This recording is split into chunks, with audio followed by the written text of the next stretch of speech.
ষড়যন্ত্র করে তিস্তাকে বিয়ে করে সেনগুপ্ত পরিবারকে শেষ করতে চাইছে ভিক্টর। জানতে পেরে শেষ মুহূর্তে ভিক্টরকে চরম ধোলাই করতে ছুটে এলো সূর্য।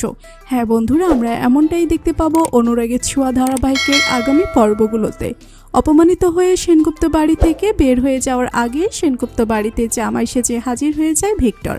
ভিক্টরকে দেখে প্রচণ্ড ক্ষেপে যায় দীপা এবং ভিক্টরকে বাড়ি ছেড়ে চলে যেতে বলে, কিন্তু ভিক্টর তবুও সেনগুপ্ত বাড়ির দরজা ছেড়ে যায় না। তখন সেখানে লাবণ্য সেন এবং তিস্তার মা এসে হাজির হয়।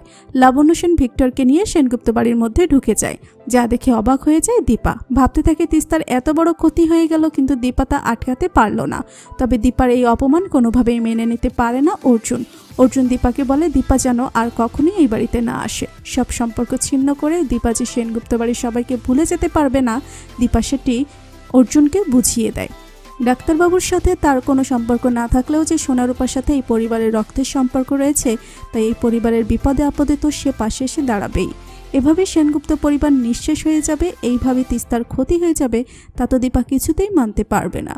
দীপার জবাব শুনে অর্জুন ভাবতে থাকে রূপার বলা কথাগুলো দীপা যে ভালো নেই, তবে কি দীপার পাশে তাকেই দাঁড়াতে হবে? ডাক্তার সূর্য সেনগুপ্ত তার দায়িত্ব কর্তব্য আর দীপার সাথে তার সম্পর্কের কিছুরই মূল্য দিতে পারল না, বুঝতে পারে অর্জুন। অন্যদিকে দেখা যায় সেনগুপ্ত বাড়িতে ঢুকে ভিক্টর দুর্দান্ত নাটক করে যায় যে ভিক্টরের নাকি কোনো দোষ নেই, ভিক্টর নাকি সেদিন কিছুই তার ইচ্ছেই করেনি। এমনটি ওই ভিডিওটিও ভিক্টর করেনি। তাছাড়া আজ সে তিস্তাকে বিয়ে করেছে, তিস্তাকে ঠকাবে না বলে বিয়ে করেছে। সে তিস্তাকে ভালো রাখবে, সে তিস্তাকে মন থেকে ভালোবাসে। আর তিস্তাও ভিক্টরের নাটককে বিশ্বাস করে নেয়।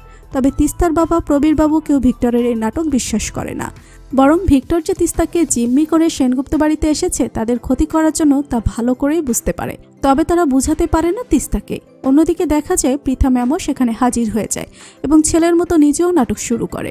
উকিল নিয়ে সেনগুপ্ত বাড়িতে চলে আসে পৃথা ম্যাম এবং তিস্তা যেমনটা চাইবে ঠিক তেমনটাই হবে, তা সবাইকে স্পষ্ট করে জানিয়ে দেয়। আর তিস্তার কাছে জানতে চায় তিস্তা ভিক্টরের সাথে থাকবে কিনা, ভিক্টরের সাথে বাকিটা জীবন কাটাবে কিনা। তিস্তা তখনও রাজি হয়ে যায় ভিক্টরের সাথে থাকার জন্য। সবকিছু দেখে লাবণ্য সেন চুপ করে থাকে আর মনে মনে ভাবতে থাকে তিস্তা ও ভিক্টরের মিল করে দেওয়ার কথা। তবে কৌতূহলী হয়ে পড়ে প্রবীর বাবু। এইভাবে হঠাৎ লয়ার নিয়ে বাড়িতে আসা পূর্ব পরিকল্পিত নয় তো? পৃথা দেবী এবং এই ভিক্টরের উদ্দেশ্য কি বুঝতে পারে না প্রবীর বাবু। নিরুপায় হয়ে যায় সেনগুপ্ত বাড়ির সবাই। আর তখনই সবকিছু জানতে পারে সূর্য। সেনগুপ্ত বাড়ির সম্মান রক্ষা করার জন্য, তিস্তার জীবন বাঁচানোর জন্য, ভিক্টরকে কঠিন সাজা দেওয়ার জন্য ফিরে আসে সূর্য। তো বন্ধুরা, তোমরাও কি এমনটাই চাও?